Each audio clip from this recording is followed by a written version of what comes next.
Could it be? But me, your man, Louie T, welcome to a brand new episode of the Card Collector Series podcast. I, of course, am your set man, Louie T. Thank you for joining me. If you enjoy this content, please hit the subscribe button, turn on that notification bell so you don't miss a thing, and also hit the like button as that helps this channel grow immensely. As you can see at the bottom of the screen, we have another hot topic. It seems like the hobby has been in the news of late and continuing to make headlines, and so we have a big topic on deck for you today. And I figured with that topic, you got to come with a big opening at the end of every one of these podcast episodes. We open a box or a pack of cards. Generally, it's a pack of cards. Normally, it's a value pack. Today, we're going to open up a box. So we'll have an unboxing. We've done this once before. I told you we'd come back to it. So with the topic at hand, with Topps losing its MLB license, I figured why not go ahead and open our other box of Topps Clearly Authentic from 2019. You know what we're after. We'll talk about that later on in the show. If you don't care about today's topic and just want to get to the unboxing, feel free to fast forward to the end of the video. That said, let's talk about the topic at hand. So it's a big deal. You know what's crazy about all of this? So let me set the table first. Topps has had the MLB license for roughly 70 years. Okay, their first real set of cards that they put out was back in like 1951, I believe. And obviously 52 was the year where I think they put out their first full set. And that was the Mickey Mantle year with the rookie cards, and everybody going crazy over those. And we've seen how much those have been selling for, as much as $5.2 million one went for. So anyway, I digress. It's crazy about how long Topps has been synonymous with the MLB. I mean, obviously, I'm in my 30s, so it's always been that way for me. Growing up as a kid, you wanted baseball cards, you were getting Topps. And, Upper Deck and all of those brands sold baseball as well, but it was always Topps. That was the premier baseball card in the industry. And I was listening to a podcast about 2 months ago. And at the end of the podcast, they had this little spiel, this promo for Topps' celebration of their 70th anniversary selling baseball cards. And it was this grandiose promo about this big rollout that they were doing, and they were going public, and they had all of these different things that they were doing to celebrate the 70th anniversary and them going public as a publicly traded company. And so they were doing all of these things that were really exciting, and the numbers were going up, and we were getting quarterly reports about Topps and this, that, and the third. And everything seemed to be on the up and up. And then this bombshell gets dropped about a week ago. Seems like probably like 4 or 5 days ago. And it's amazing because Topps seemed to be blindsided by all of this. I mean, all of the things I'm talking about, these promos for this rollout of them going public and all of these 70th anniversary special cards that they're selling and all of this stuff, they're not doing this if they think they're in jeopardy of losing the MLB license, okay? So how did we get to this point is really, to me, the biggest question here. Because what's done is done. Fanatics, in case you didn't know, Fanatics, who sells MLB merchandise, they have the license to sell MLB merchandise. They bought that. They ended up getting that from Majestic, who previously owned the license to make MLB uniforms and hats and things of that nature. They had the license first. I remember all of my gear growing up was Majestic. It had the little Majestic tab at the bottom. Now Fanatics has swooped in. They took over that a while ago. They bought out Majestic. A lot of people think that now that they've swooped in, taken over the card market from Topps and their license from the MLB, that they're going to swoop in and buy Topps up like they did Majestic. We'll see, because Topps is reeling right now. And I've heard suggestions as to what they should do to try to rebound and save face, go to college, this, that, and the third. There is no rebounding from this for Topps. This is it. They're done. As far as the card collecting space is concerned. How could they possibly have been so negligent to let this happen is the question that I have. And, you listen to all their executives. We didn't know what was going on. We wanted conversations and dialogue with MLB, and they kept telling us that nothing was going on and that we were the only ones in conversation. And we had no clue what was going on behind closed doors. Obviously, you didn't do your due diligence. You know what I think this is really a byproduct of? And to me, a great example of what not to do and how you are supposed to keep relationships fresh. I really think Topps took Major League Baseball for granted. Hear me out. So when you're in a relationship with someone for 70 years, you just become somewhat accustomed to all of the perks that come with being with that person, and sometimes you tend to take them for granted. I think Topps was so wrapped up in this 70th anniversary and all of this rollout and the news that they were going public. There was so much on their plate that they failed to make the MLB feel like, hey, we really appreciate you, and here's how we're going to show our token of appreciation. They know that here in the next year, the Players Association, that deal is up in 2022. So they should have been trying to renegotiate that ASAP. First of all, why is the Players Association and the Major League Baseball agreements not in the same year? That's weird to me. So one's going to run out in 2022, which is the Players Association agreement, and then the MLB license runs out in 2025. That's weird, but that's nor here nor there. The MLBPA deal and license was going to run out in 2022. That's next year. So you should have been on all over that. Should have been on top of that, trying to make sure that you take care of all of the things that needed to be taken care of there. And what we see a lot of times with these now defunct companies that were once on top, like Montgomery Ward and Circuit City and Blockbuster and all of these different companies that once were the preeminent dominant force in their respective lanes that they were in, is that they become so set in their ways and they become so fixed as to how they do things that they're not willing to adjust to keep up with the times. And I think what ultimately happened was Topps, because they were so concerned with their 70th anniversary, as if it didn't involve MLB. Okay, this is our 70th anniversary. It should have been their 70th anniversary. So they should have brought MLB in on this, but they were really focused on themselves.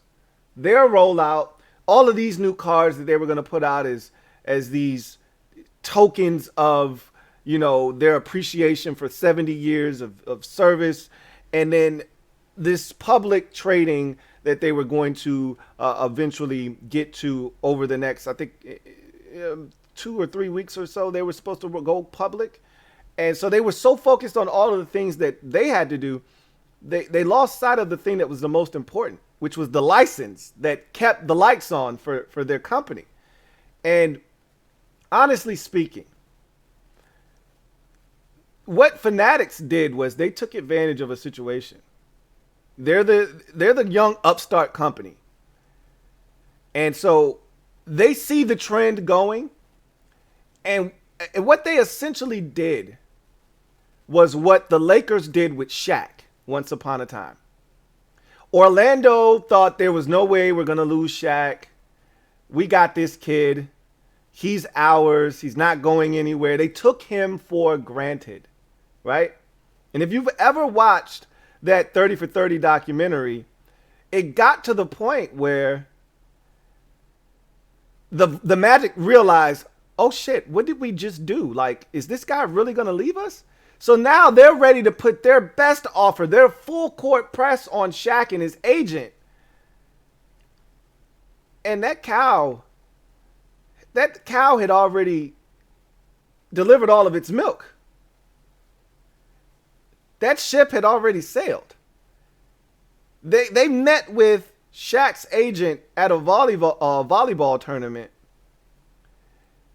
and they had their offer. It was a lucrative offer, and they thought this was going to be something that could get the deal done. And Shaq's agent looks at the contract and he says, "Okay, that's nice." And at that moment, the Magic's GM said, "We lost him, didn't we?"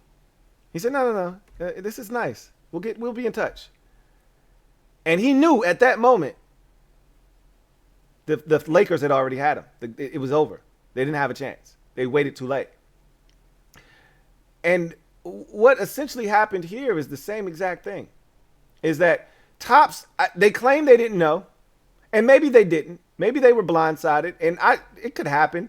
But the only time things like this happen is when you don't pay enough attention to your closest commodity. When there's a fracture in a relationship, a lot of times it's because one person, or both, but a lot of times one person isn't getting the attention that they need. So they seek it elsewhere. Topps wasn't giving MLB what they wanted, and then Fanatics not only saw that, they took advantage of that. And they said, not only are we going to pay you for the license, the licensing, we're also going to give you stake in the company. So not only are you making money off this deal, you're making money because you own part of the company. How are you going to say no to that? It's like keeping the money in the family, essentially. We make money, you make money, we make more money, you make more money. Topps didn't see it coming. But it's because they weren't focused on making sure that this relationship stayed, like it had for the last 70 years, a tight-knit one. And they let a company swoop in, take what was theirs, and now they're on life support. It's amazing. And it's going to be crazy to see this thing transform. And I want to see what Fanatics does with the baseball genre and how their cards look. Because we've been so accustomed to the Bowmans and the Topps Chromes of the world that now what is it going to look like? And that's always the thought process when these new companies come in. Nobody knew what Panini was going to look like when it first came in. And what was going to happen to Fleer and, Skybox and all of these other companies that were producing cards for so long. But again, it's not like these cards are going to just go away. So we're going to see what they do with the baseball cards. But wow, Topps. What an iconic brand it was for so long in the hobby. Just like that, poof, pow, be gone. By 2025, Topps will be no more, essentially. That is unbelievable. And to think they were about to go public here in a matter of 2 weeks. I mean, Fanatics literally pulled the rug from under them. And not only did they pull the rug from under them by going behind everyone's back in secrecy and getting this deal done with MLB, who, when Topps finally realized what was going on, Major League Baseball said, no, don't worry. We've already got the deal done. There's nothing you can do about it. We got the deal done with Fanatics. Similar to the Shaq situation with the Lakers. When the Magic showed up at the 23rd hour, like, hey, we got a contract here. It was already done. They already had the deal done with the Lakers. They simply waited too late to acknowledge that the relationship with MLB was as important to them as it was, but they also failed to ante up, to sweeten the pot, to step outside of what was the norm, to make it so that they didn't have to go elsewhere to get a better deal. They let somebody else swoop in and give MLB what they hadn't gotten from Topps for all these years. And that was a piece of the pie. Man, that's rough. That's really rough. But we'll see what happens with Topps. I think they're going to ultimately be bought out by Fanatics. I mean, at this point, you got nothing. You don't have the MLB licensing anymore. You got nothing. So, well, let's get into this Topps Clearly Authentic from 2019. The last time we did this, we got a Touki Toussaint is what we got the last time. So, which, isn't looking too bad these days. Touki's actually pitching pretty well for the Braves. And it was a rookie, too. So, let's see what we get out of this box of Clearly Authentic. So, we've cut the plastic off. And I'm going to open it up so you guys can see it. So, see what's in there. It's a Cub. It's Kyle Schwarber. We have an autograph of a Kyle Schwarber. Oh, there it is. He's had a monster year with the Nats, and then he got traded. I don't even know where he is right now. So, a Topps Clearly Authentic 2019 Kyle Schwarber is what we have. All right. So, that'll do it for this installment of the Card Collector Series podcast. I thank you guys for joining me. Look forward to chopping it up with you guys in the near future. And looking forward to talking about many more topics here on the Card Collector Series podcast. Do me a huge solid. If you enjoy this content, please do me a huge solid and hit the subscribe button for more great content. Turn on the notification bell so you don't miss a thing. And also hit the like button, as that helps this channel grow immensely. Until next time, I am your man, Louie T, reminding you it's hunting season. It never ends, especially here on the Card Collector Series podcast. Until the next time, you guys, take care. Louie